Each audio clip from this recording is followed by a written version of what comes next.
फादी इलाके में एक पुराना गांव था, नूराबाद। ये गांव बाहर से जितना सादा था, भीतर से उतना ही खूबसूरत। वहां के लोग मेहनती थे, लेकिन मुश्किल हालातों में जीते थे। बर्फीली ठंड, पत्थर भरी जमीन और कई महीनों की सूखा भरी गर्मी। लेकिन गांव के हर शख्स की आंखों में उम्मीद की चमक थी। इसी गांव के एक कोने में एक पुरानी झोपड़ी थी। मिट्टी की दीवारें, टूटी खिड़की और खपरेल की छत। उसी में रहती थी अमीना। अमीना सिर्फ 13 साल की थी, लेकिन उसके चेहरे पर सुकून और नूर था, जैसे बरसों का तजुर्बा उसके अंदर समा गया हो। वह एक अनाथ थी।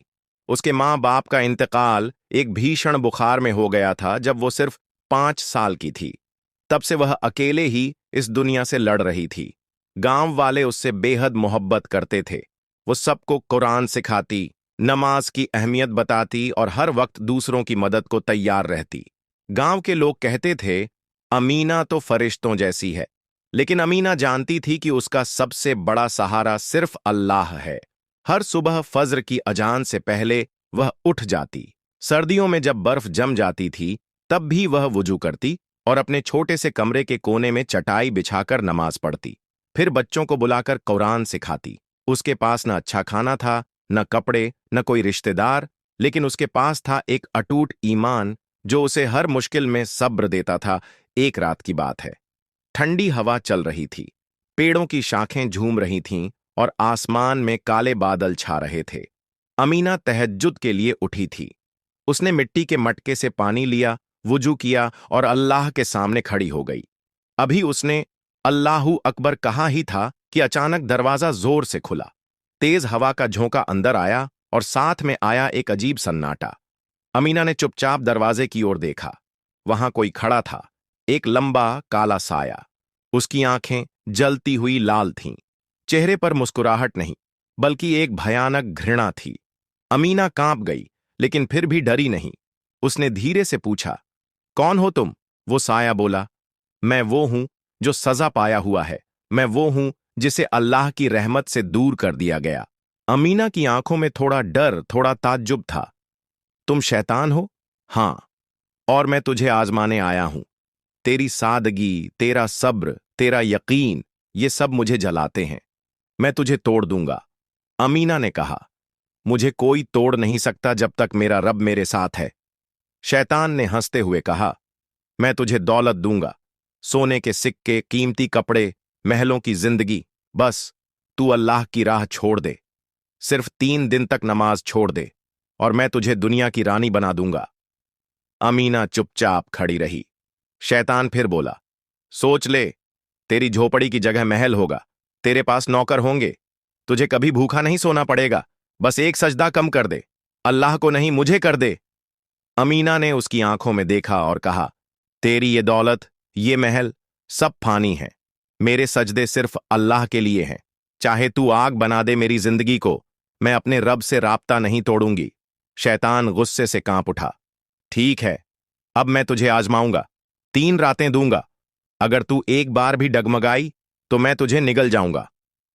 अगली रात अमीना वक़्त पर नमाज के लिए उठी, लेकिन जैसे ही वह वुजू करने गई, मटके में पानी की जगह खून था। उसने आंखें बंद कीं और कहा, या अल्लाह, तू ही मेरी मदद कर। वो पास की झील तक गई, जहां पानी बर्फ सा ठंडा था, लेकिन उसने वुजू किया। जब वह नमाज पढ़ने बैठी तो चटाई पर बिच्छू रेंग रहे थे, मगर अमीना ने कुछ नहीं कहा। वो सजदे में गिरी और पढ़ा, इय्याका नबुदु व इय्याका नस्तईन। उसने सिर्फ अल्लाह से मदद मांगी। शैतान, जो कोने में छिपा था, दांत पीसते हुए बोला, ये तो डर ही नहीं रही। अगली सुबह गांव वालों ने देखा कि अमीना की झोपड़ी का एक कोना जल गया है। सब दौड़ते हुए आए। किसी ने पूछा, बेटी क्या हुआ? अमीना ने मुस्कुराकर कहा, शायद कोई दिया गिर गया होगा। किसी को नहीं पता था कि अमीना किस आग से गुजर रही है, लेकिन वह जानती थी कि यह सिर्फ पहली रात थी। 2 और बाकी थीं। रात के अंधेरे में शैतान बैठा सोच रहा था, ये लड़की आम इंसान नहीं लगती। इतनी छोटी उम्र, इतना सब्र, ऐसा यकीन। अमीना ने जैसे ही मगरिब की नमाज पूरी की, आसमान अचानक बदलने लगा। बादलों में कड़कड़ाहट, पेड़ों की टहनियां झुकने लगीं और हवा की आवाजों में कुछ अजीब डर समा गया। गांव वाले अपने घरों में दुबक गए, लेकिन अमीना हमेशा की तरह अपनी झोपड़ी में बैठी रही। उसने बच्चों को जल्दी विदा कर दिया और चुपचाप कुरान की तिलावत करने लगी। जैसे ही आधी रात हुई, हवा रुक गई, सन्नाटा। फिर झोपड़ी की छत से कुछ गिरा, एक काला परिंदा। लेकिन वो परिंदा नहीं, शैतान की एक शक्ल थी, झपकती आंखें, चुभती हंसी। वो फौरन इंसानी रूप में आ गया। दूसरी रात है, उसने कहा, अब की बार तेरी हिम्मत टूट जाएगी। अमीना ने कुरान बंद किया और सिर झुका लिया। वो न डर रही थी, न रो रही थी, वो सिर्फ सब्र कर रही थी। शैतान ने पहली चाल चली, खाने की। अमीना के पास जो थोड़ा सा आटा और दूध था, वो सब मिट्टी में मिल चुका था। रात के अंधेरे में कुछ भी नहीं बचा था। पूरी झोपड़ी में भूख का सन्नाटा था। लेकिन अमीना ने नमाज पढ़ी और कहा, रब्बी इन्नी मगलूबुन फंतसिर। हे मेरे रब, मैं कमजोर हूं, तू मेरी मदद कर। सुबह तक उसने कुछ नहीं खाया, भूखी रही, लेकिन उसकी जुबान पर कोई शिकायत नहीं आई। शैतान चुपचाप देखता रहा। दूसरी चाल शैतान ने और खतरनाक चली। उसने एक जवान लड़के का रूप लिया, साफ कपड़े, कुरानी तिलावत की आवाज, हाथ में एक तोहफा। सलाम अमीना बहन, उसने कहा। वालेकुम सलाम, अमीना ने जवाब दिया। मैं तेरे वालिद का दूर का रिश्तेदार हूं, गांव के बाहर से आया हूं, तुझे लेने आया हूं। तेरे लिए मकान है, खाना है, पढ़ाई का इंतजाम है। अमीना चौंकी। पहली बार कोई ऐसा आया था जो अपनापन दिखा रहा था। लेकिन फिर उसने अपनी दिल की आवाज सुनी, अगर ये अल्लाह की तरफ से होता तो इसमें धोखे की बू ना आती। अमीना ने साफ इनकार कर दिया। मेरे रब ने मुझे जहां रखा है वहीं मेरी भलाई है, मैं कहीं नहीं जाऊंगी। शैतान का चेहरा बिगड़ गया। तुझे भूखा रखकर भी तू अल्लाह को नहीं छोड़ती? तुझे मोहब्बत दिखाकर भी तू मुझसे नहीं बहकी? अमीना ने सिर्फ इतना कहा, मैं अपने रब से मोहब्बत करती हूं। शैतान अब बौखला गया था। तीसरी रात उसकी सबसे खतरनाक चाल थी। वो पूरी झोपड़ी को तोड़ने आया। आग, आंधी, बिजली, सब कुछ एक साथ। अमीना नमाज में खड़ी थी। हवा से उसका दुपट्टा उड़ गया। आग से कमरे की दीवारें गिर गईं, लेकिन वो हिली नहीं। वो सजदे में थी और पढ़ रही थी, हस्बुनल्लाहु व निमल वकील। अल्लाह हमारे लिए काफी है और वही सबसे बेहतर मददगार है। शैतान ने गुस्से में चीख कर कहा, मैंने तुझे हर तरीके से डराया, अब देख मैं तुझे खत्म कर दूंगा। लेकिन तभी झोपड़ी के ऊपर एक तेज रोशनी फैली।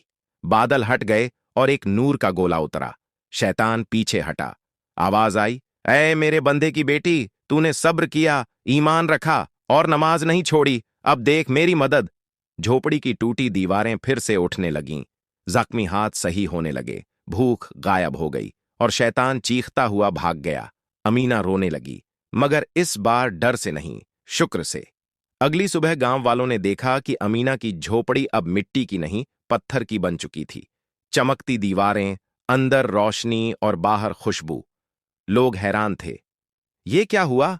किसी ने पूछा। अमीना ने सिर्फ इतना कहा, जब सब साथ छोड़ जाए, अल्लाह साथ देता है।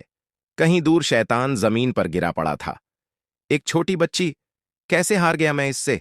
एक बूढ़ी आवाज आई, क्योंकि वो सिर्फ अल्लाह से डरती थी और तुझसे नहीं। तीसरी रात की आजमाइश के बाद नूराबाद में कुछ बदल गया था। वो गांव जो हमेशा सर्द, सूखा और गरीबों से भरा रहता था, अब रूहानी गर्मी से जगमगा उठा था। अमीना की झोपड़ी अब एक नन्ही मस्जिद जैसी दिखने लगी थी। वहां हर रोज लोग आते, सिर्फ नमाज के लिए नहीं, बल्कि अमीना से सीखने के लिए। बच्चे, बूढ़े, औरतें, सब कहते, अमीना, तूने कैसे सब्र किया? वो मुस्कुराकर जवाब देती, सब्र तो अल्लाह का इनाम है, मैं तो सिर्फ उस पर भरोसा करती रही। एक रात अमीना ने लंबी नमाज पढ़ी, फिर सजदे में गिरकर कहा, या रब, अगर मेरी ये आजमाइश किसी और के लिए रोशनी बन सकती है, तो मेरी जिंदगी को दूसरों के काम ला दे। मुझे कुछ नहीं चाहिए, सिवाय इसके कि तेरा नाम जमीन पर ऊंचा हो जाए। उस रात अमीना को नींद में एक अजीब ख्वाब आया। एक पहाड़ी थी और उस पर सैकड़ों लोग चढ़ रहे थे। सबके हाथों में मशाल थी। उन मशालों को एक छोटी सी चिंगारी से जलाया गया था और वो चिंगारी थी अमीना। अमीना अब न सिर्फ एक बच्ची थी, बल्कि गांव की मुर्शिद बन चुकी थी। गांव के झगड़े अब अमीना सुलझाती। बच्चों की तालीम के लिए उसने एक कमरा कक्षा में बदल दिया। जो गरीब थे वो उसके पास आते और अमीना उनके लिए गांव वालों से चंदा इकट्ठा करती। धीरे धीरे लोग शराब, झूठ और चोरी से तौबा करने लगे। एक बार एक जवान लड़का गांव छोड़कर शहर जाने लगा। अमीना ने पूछा, क्यों जा रहे हो? मैं अमीर बनना चाहता हूं, उसने कहा। अमीना ने उसे एक कागज दिया जिस पर लिखा था, असली दौलत वो है जो तुम्हारे साथ कब्र में भी जाए।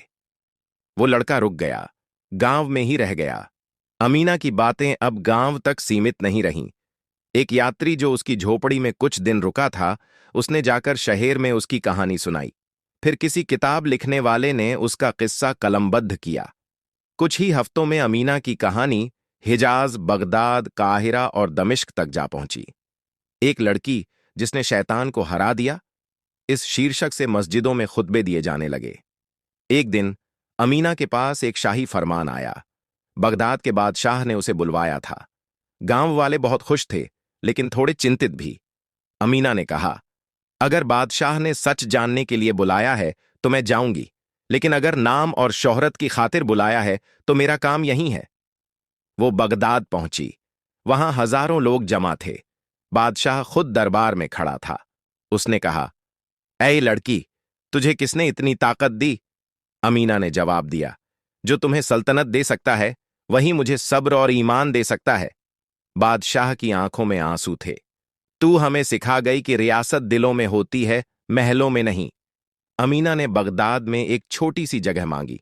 न कोई महल, न इनाम, न सोना, बस एक तालीम घर जहां लड़कियां अल्लाह को जान सकें और अपने अंदर की ताकत को पहचान सकें। उसके नाम पर एक मदरसात अल अमीना बना। वहां हर साल हजारों बच्चियां पढ़ने लगीं। अमीना ने बहुत लंबी उम्र नहीं पाई। उसे एक बुखार हुआ और एक सुबह वह उठ न सकी। लेकिन मरने से पहले उसने एक वसीयत की, मेरी कब्र पर कोई मकबरा मत बनाना। अगर लोग मुझसे कुछ सीखना चाहते हैं तो मेरे काम से सीखें। मेरा नाम नहीं, मेरा सबक याद रखें कि शैतान को हराने के लिए तलवार नहीं, सिर्फ सजदा चाहिए। आज भी बगदाद की गलियों में, नूराबाद के पहाड़ों में और दूर देशों में लोग एक लड़की का जिक्र करते हैं। वो लड़की जो अकेली थी, लेकिन अल्लाह